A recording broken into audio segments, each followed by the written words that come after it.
The grand hall of Ashton Enterprises shimmered under the glow of crystal chandeliers, the air heavy with perfume, music, and whispers of success. It was the company's annual charity gala, a night where power met prestige, where deals were signed with smiles and fortunes whispered behind champagne glasses. But beneath the shine and laughter stood a man who didn't belong. His name was Ethan Cole, the janitor.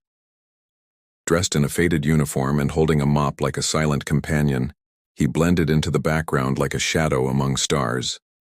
No one noticed him, and those who did pretended not to. Yet that night, as the orchestra played and the crowd waited for the CEO's family to appear, Ethan's tired eyes searched for someone, a young woman sitting quietly in the corner, away from the noise. Her name was Lily Carter, the CEO's only daughter. She was beautiful, graceful, and heartbreakingly silent. Mute since childhood, she had never spoken or sung a word. But what no one knew was that Ethan hadn't come here just to clean floors.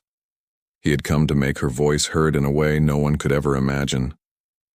If you believe in kindness, second chances, and the unseen power of compassion, make sure to like, comment, share, and subscribe to the channel.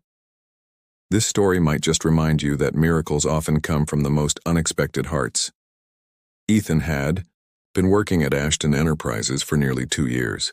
Every morning before the sun rose, he swept the marble floors, polished the glass walls, and emptied the bins.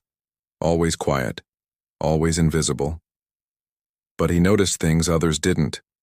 He noticed how Lily's eyes lit up whenever the music teacher visited her office, even though she couldn't sing. He noticed how she tapped her fingers softly on the table in rhythm when she thought no one was watching. And most of all, he noticed the pain in her father's eyes, Richard Carter, the CEO, whenever he saw his daughter sitting alone, trapped in her silent world. Richard was a man of wealth, but not warmth. He had built his empire from nothing, sacrificing sleep, love, and softness along the way. When his wife died years ago, he poured all his affection into work, leaving Lily's world cold and wordless. And so she grew up in silence, surrounded by everything money could buy except the comfort of understanding. Ethan, on the other hand, had nothing. No wealth, no family, no degree. His wife had died 5 years earlier, leaving him alone with a promise he never fulfilled, to make music matter again. She had been a singer, not famous but radiant. Her voice could turn sorrow into hope. When she passed, Ethan stopped playing the guitar that once filled their small home with melody. But when he first saw Lily, quietly listening to music she couldn't sing to, something deep inside him stirred. It was as if the universe had brought him to this place, not to clean the CEO's floors, but to clean the dust from his own broken soul. Days turned into weeks, and Ethan began leaving small notes for Lily. Not written words, but folded paper cranes with tiny musical symbols drawn on their wings. She would find them on her desk after he finished cleaning, and slowly she began leaving something in return. A small flower, a doodle, or once, a short line written shakily in her notebook. Music feels like home. That one sentence struck Ethan like lightning. She could write. She could feel. Maybe she just needed a way to be heard. So, Ethan began to plan something extraordinary. He started repairing an old piano in the storage room, the one that hadn't been played since the company's first office party years ago. Every night after everyone left, he'd clean its keys, tighten its strings, and play soft tunes his wife once sang. Unknown to him, Lily sometimes stood outside the door listening, her eyes wet but smiling. It became their silent language, a connection made of sound and emotion, not words. Then came the night of the charity gala. The company had invited high-profile guests, and the highlight was supposed to be a musical performance by a famous artist. But due to an emergency, the singer canceled last minute. Panic rippled through the staff. Richard Carter was furious. "We can't have silence tonight," he said bitterly. "Not when the world is watching." Silence. That one word echoed painfully through the hall, and Lily lowered her head, feeling the weight of it more than anyone. Ethan saw her sitting alone and felt something push him forward, a voice inside whispering, Now. He walked across the glittering hall, his mop still in hand, and stood before the stage. The guests stared, confused, some amused.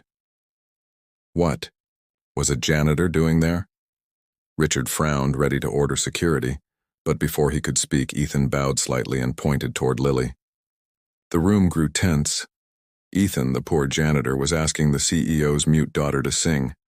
A ripple of laughter spread among the guests, cruel and sharp. Sing? Someone whispered mockingly. She can't even talk. But Ethan didn't waver. He didn't mean to embarrass her. He had something else planned. He gently placed a small microphone near the piano and gestured to Lily with kind eyes. She hesitated, her hands trembling, but there was something in his gaze. Faith, not pity. Slowly she rose and walked to the stage, her father frozen in disbelief. Ethan began to play, softly at first, then deeper, every note trembling with emotion. It was a melody his wife once wrote, a song called Echoes of the Heart. Lily stood beside the piano, eyes closed, letting the sound wrap around her. Then something unexpected happened. She didn't sing words. She began to hum, barely audible at first, but pure and fragile, like the sound of morning wind. It wasn't a voice of sound. It was the voice of her soul. The microphone captured the faint vibrations, and Ethan's music carried it higher, blending it into a haunting harmony. The hall fell silent. Every guest, every whisper, every breath gone. Even Richard stood motionless, tears forming in his eyes. The music grew stronger, not perfect, but powerful. Lily's hum turned into a rhythm. Her fingers tapped softly on the piano, matching Ethan's chords. Together they created something far beyond a song. It was connection. It was healing. When the final note faded, the room erupted into applause, not out of politeness but awe. They had witnessed something real, the moment when silence turned into symphony. Richard Carter walked slowly toward the stage, his expression unreadable. For years he had searched for a cure, a treatment, a miracle to make his daughter speak. But the miracle had always been inside her. She just needed someone to listen differently. He placed a trembling hand on Ethan's shoulder. "Thank you," he whispered. It was the first time anyone had said those words to the janitor. Ethan smiled faintly, his eyes moist. He didn't do it for recognition. He did it for Lily, and for the woman he once loved, whose voice still lived in every note he played. From that night on, everything changed. Richard offered Ethan a permanent position, not as a janitor, but as the company's music coordinator for community programs. Together, they started the Echo Project, a foundation that helped children with speech or hearing challenges express themselves through music. Lily became its inspiration, often seen at the piano guiding other children to find their inner voice, not through words, but through sound and feeling. And Ethan?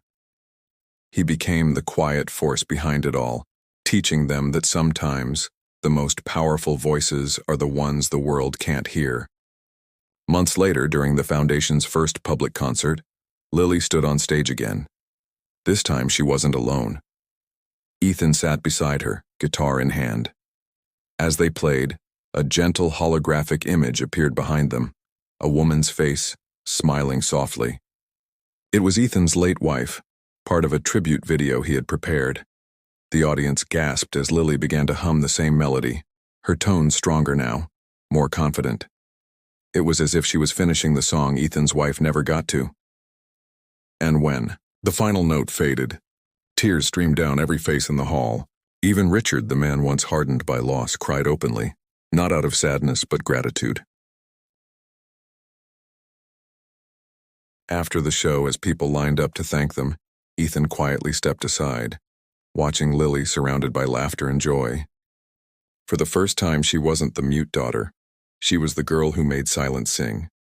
He smiled, looking toward the ceiling as if whispering to his wife, "We did it." Then he turned to leave, his work complete. But Lily rushed forward, stopping him. She held a small paper crane in her hand, the same kind he used to leave on her desk. On its wings, she had written something new.